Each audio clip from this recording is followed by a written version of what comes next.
दोस्तों नमस्कार। सत्ता जब मदमस्त हो जाए तो वह जमीनी हकीकत देख नहीं पाती है, और सत्ता जब सत्ता की मदहोशी में ही खो जाए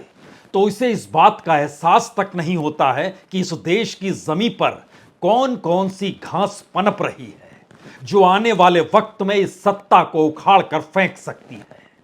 सियासी तौर पर रायसीना हिल्स की लाल दीवारों के भीतर निर्णय जरूर लिए जाते हैं, लेकिन जो तंत्र काम करता है वो दरअसल इस देश के सच को बताता जरूर है।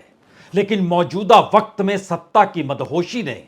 उसी रायसीना हिल्स पर, चाहे वो नॉर्थ ब्लॉक हो या साउथ ब्लॉक हो, यानी प्रधानमंत्री का कार्यालय हो या फिर उनके चाणक्य का कार्यालय यानी गृह मंत्रालय ही क्यों ना हो, सच यह है कि इस देश के भीतर जो सवाल पहलवानों के न्याय के साथ जाकर जुड़ गया है उसने इस देश के भीतर में संवाद बंद कर दिया है। लगता ऐसे है कि जैसे इस देश में एक कानून सुप्रीम कोर्ट ने बनाया, दूसरी तरफ एक सांसद को बचाने का एक दूसरा कानून बनकर खड़ा हो गया।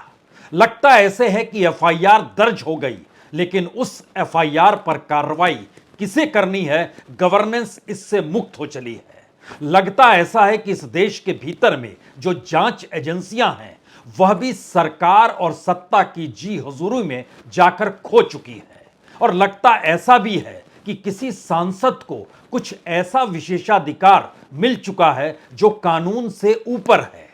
यानी सरकार जनता की जवाबदेही से खुद को मुक्त मान रही है और उसी अंदाज में काम कर रही है। यह कोई हंसी ठटका की स्थिति इस देश के भीतर में नहीं है कि कोई अपनी जिंदगी की जद्दोजहद को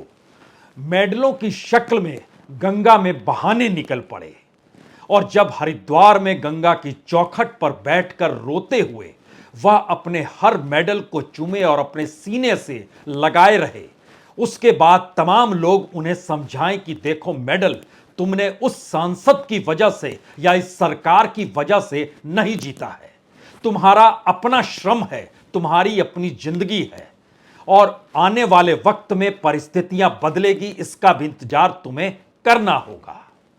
गंगा की चौखट पर बैठकर 5 दिन का अल्टीमेटम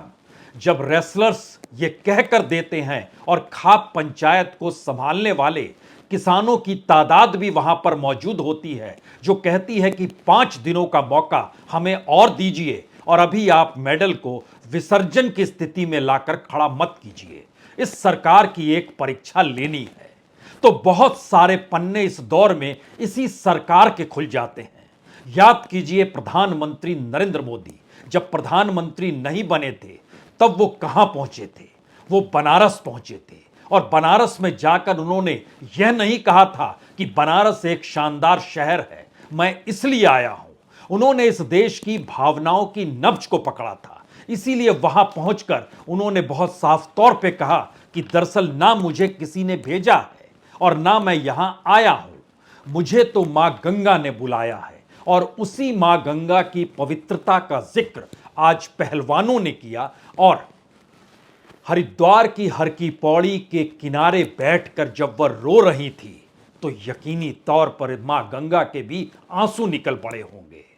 और जिस जगह पर बैठकर वो अपनी जिंदगी के तमाम श्रम को उसी मां गंगा के जल में प्रवाहित करने की दिशा में बढ़ रही थी तो लोगों ने उन्हें रोका, सांसदों ने रोका जो दूसरी पॉलिटिकल पार्टी के हैं, कई मुख्यमंत्रियों ने रोका,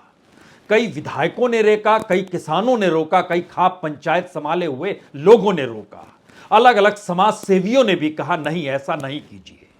क्योंकि यह एक ऐसी परिस्थिति होती है जिसमें आप भावावेश में आकर सब कुछ खत्म करना चाहते हैं, लेकिन संघर्ष खत्म नहीं होता। और शायद यह देश जिस संघर्ष के आश्रय खड़ा हो रहा है उस संघर्ष का पाठ आज आप जरा पढ़ने की कोशिश कीजिए, लेकिन उससे पहले 2 तस्वीरों को देख लीजिए। एक तरफ प्रधानमंत्री का मां गंगा को याद करना राजनीति के मैदान में बनारस को अपने लोकसभा कॉन्स्टिट्यूएंसी के तौर पर चुनने के वक्त, और दूसरी तरफ महिला पहलवानों का मां गंगा के किनारे बैठकर रोते हुए अपने मेडलों को सीने से लगाए हुए ऐसी परिस्थिति में बैठना जैसे उनके पास जिंदगी बची ही ना हो और आने वाले वक्त में सिर्फ निराशा हो, वह भी उस शख्स से जो राजनीति में बनारस के जरिए कूदा तो मां गंगा को ही याद किया। जरा इस दोनों दृश्य को देखिए और समझने की कोशिश कीजिए, तब इसके बाद अगला पाठ। आज यहां आने के बाद लगता है कि न मुझे किसी ने भेजा है, न मैं यहां आया हूं, मुझे तो मां गंगा ने बुलाया है।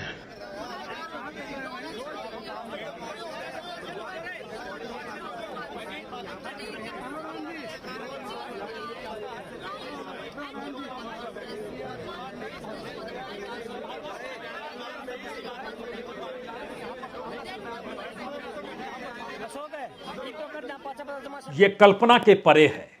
जो 3 खिलाड़ी वहां पर अपने मेडल लेकर बैठे उसमें बजरंग पुनिया भी,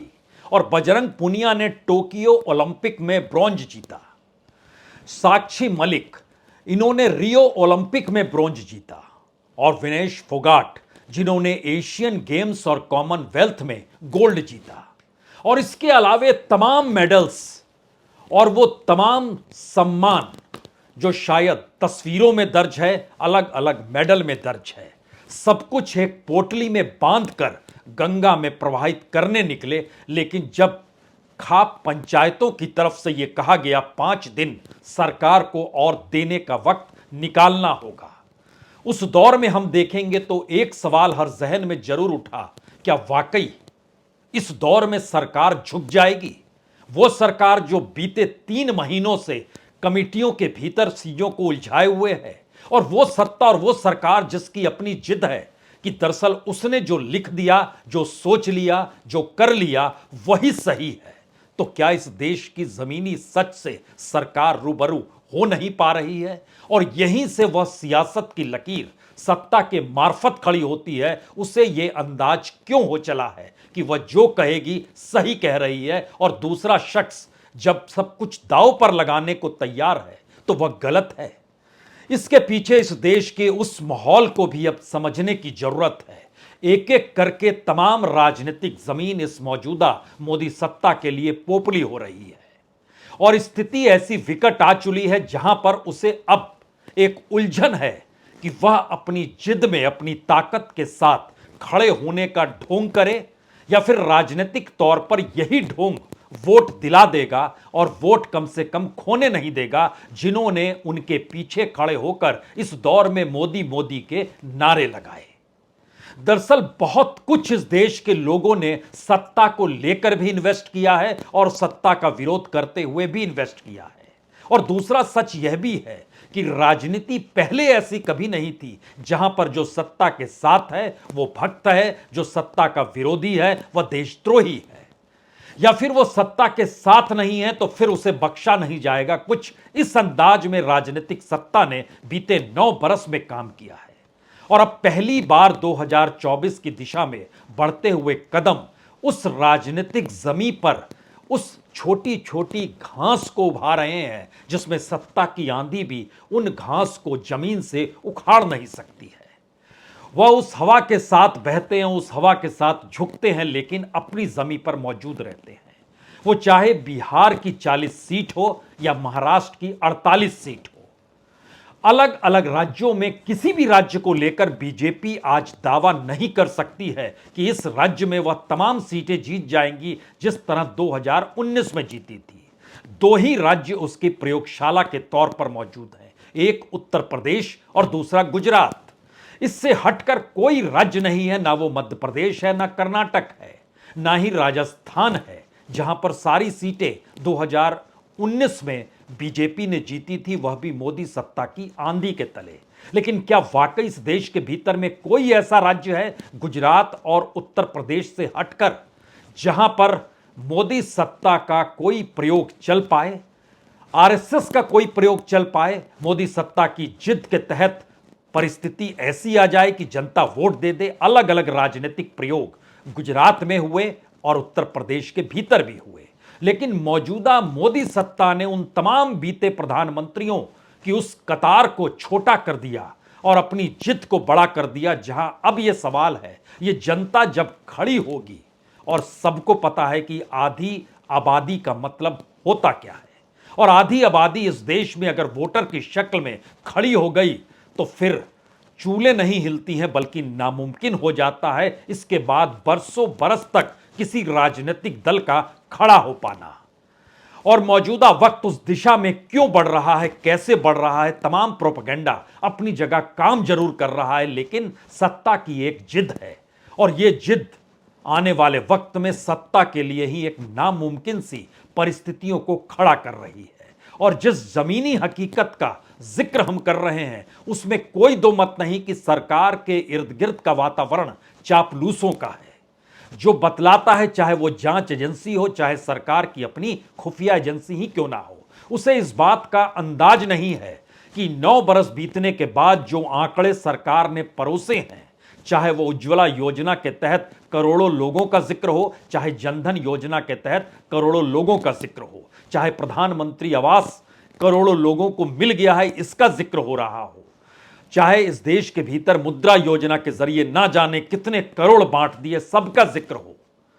लेकिन सवाल यह है कि कोई भी देश अगर न्याय के पायदान पर नहीं खड़ा है तो उस देश की अपनी जमीन कितनी खोखली और गर्द सरीखी हो गई है, इसका अंदाज इस वक्त में शायद हर किसी को लगने लगा है। तमाम न्यूज चैनलों पर बैठी हुई महिला एंकर महसूस कर रही है, उनके भीतर एक गुस्सा समा रहा है, या इस देश के भीतर हर कोई धीरे धीरे समझ रहा है जब उसका नंबर आएगा तो सरकार इसी जिद में रहेगी। और ध्यान दीजिए, इस दौर में सवाल किसानों का, किसान के बाद मजदूरों का, इस देश में ब्यूरोक्रेट्स का, इस देश के भीतर में जिन्होंने अपने तौर पर अपने धंधे को खड़ा किया, छोटा बड़ा धंधा जो भी किया, वो एमएसएमई के दायरे में लेकर आइए या मुद्रा योजना के जरिए अपने नए प्रयोग को देखिए, सभी के सामने मुश्किल यही हो चली है कि दरअसल अगर वह निशाने पर आ जाते हैं तो कोई बचाने नहीं आएगा और सरकार के कानून का राज एक झटके में गायब हो जाएगा। और यहीं से सबसे बड़ा सवाल है, क्या वाकई पास्को कानून जो पहले शब्द में कहता है जैसे ही एफआईआर दर्ज वैसे ही गिरफ्तारी, तर्क दिए जा रहे हैं, प्रोपेगेंडा किया जा रहा है, या जांच एजेंसी ने वाकई निकाल दिया है? क्योंकि जब न्यूज चैनलों पर यह कहा जाने लगे कि सरकार और एजेंसियों ने जांच की और पता चला कि मसला पास्को के तहत नहीं है और लड़की जो नाबालिग थी वो नाबालिग नहीं है, तो इस रिपोर्ट को सामने लाने से सरकार डरती क्यों है, सरकार घबराती क्यों है, जांच एजेंसियां क्यों घबराती है, किसके जरिए यह रिपोर्ट आ गई? और जब तक पास्को के तहत एफआईआर दर्ज है और सुप्रीम कोर्ट कहता है कि 24 घंटे के भीतर उसकी तत्काल में गिरफ्तारी होनी चाहिए, तो गलत कौन है, सही कौन है? प्रोपेगेंडा के आश्रय देश नहीं चलता है, प्रचार के आश्रय देश नहीं चलता है, कुछ दिन घिसट सकता है। और शायद इसीलिए एफआईआर की कॉपी का मतलब क्या है? सुप्रीम कोर्ट ने तो इसलिए दिल्ली पुलिस को कहा कि उसे लगा कि एफआईआर पर भी एक कार्रवाई होती है, लेकिन एफआईआर है लेकिन कार्रवाई नहीं है, पास्को कानून है लेकिन उस पर कार्रवाई नहीं है, यानी जांच एजेंसी है लेकिन जांच नहीं है। एक सांसद और उसका विशेषाधिकार है जो इस देश के भीतर में कानून से ऊपर हो चला है। क्या इसका एहसास इस देश के लोगों को नहीं हो रहा है? खासतौर से तब जब अदालतों में करोड़ों मामले पड़े हुए हैं लंबित, और एक के बाद एक मामलों के साथ जब यह महसूस होने लगे कि न्याय मिल नहीं रहा है, तो फिर देश के भीतर की, देश की परिस्थिति को लेकर एक आम जन की सोच क्या रहेगी?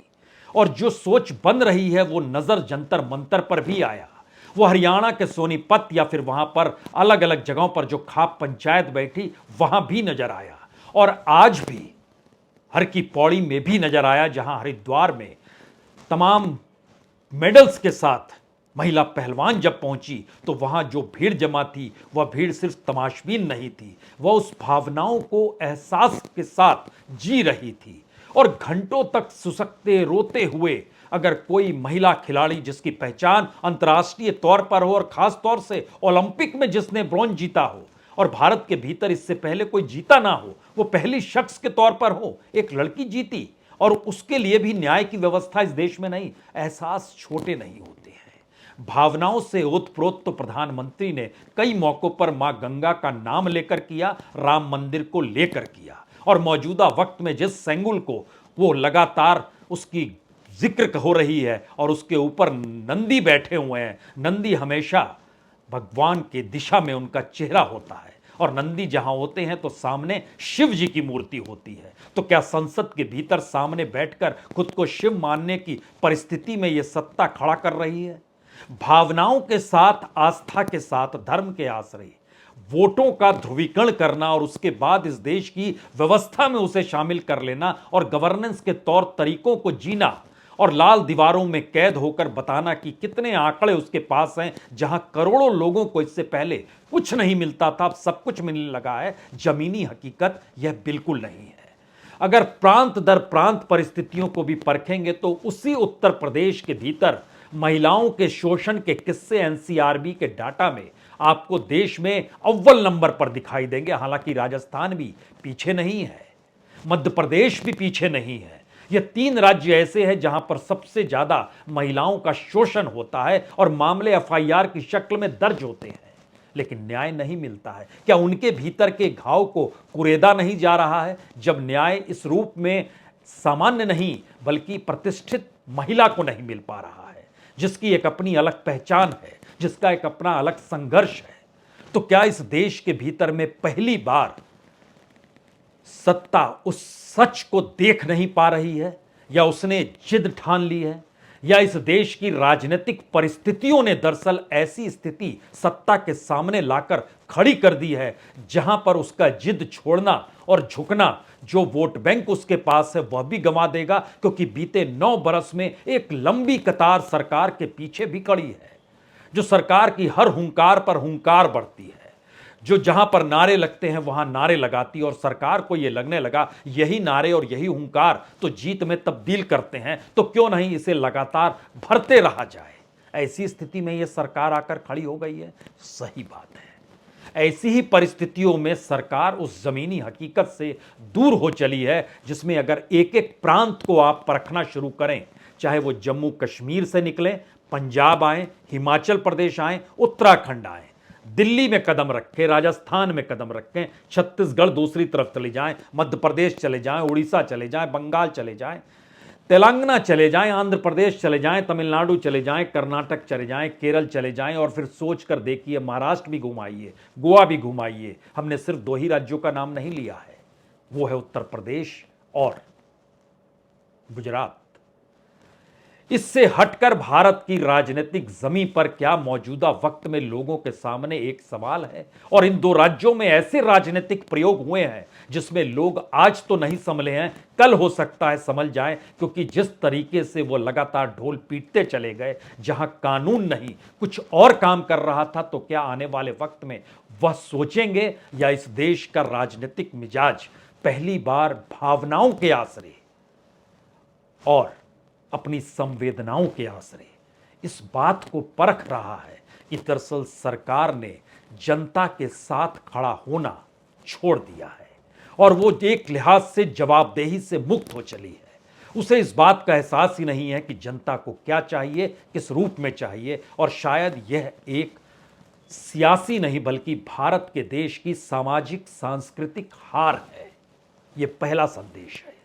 दूसरा संदेश इस देश के भीतर में संविधान का है, जिसके आश्रय कानून के राज का जिक्र होता है और एक उम्मीद और आस किसी को भी बंधती है कि दरअसल कोई भी सत्ता संविधान की शपथ ही तो लेती है, तो संविधान की शपथ लेकर कानून के रास्ते नहीं चलेगी तो क्या उम्मीद और आस टूट चुकी है? यह दूसरा रास्ता है। और एक तीसरा रास्ता है कि जो कुछ बीते 9 बरस से करते चले आए, 10वें बरस में भी उसे छोड़ना नहीं है, क्योंकि यह एक परीक्षा का बरस है, एक ऐसी परीक्षा जिसमें हार गए तो फिर नामुमकिन हो जाएगा खड़े हो पाना,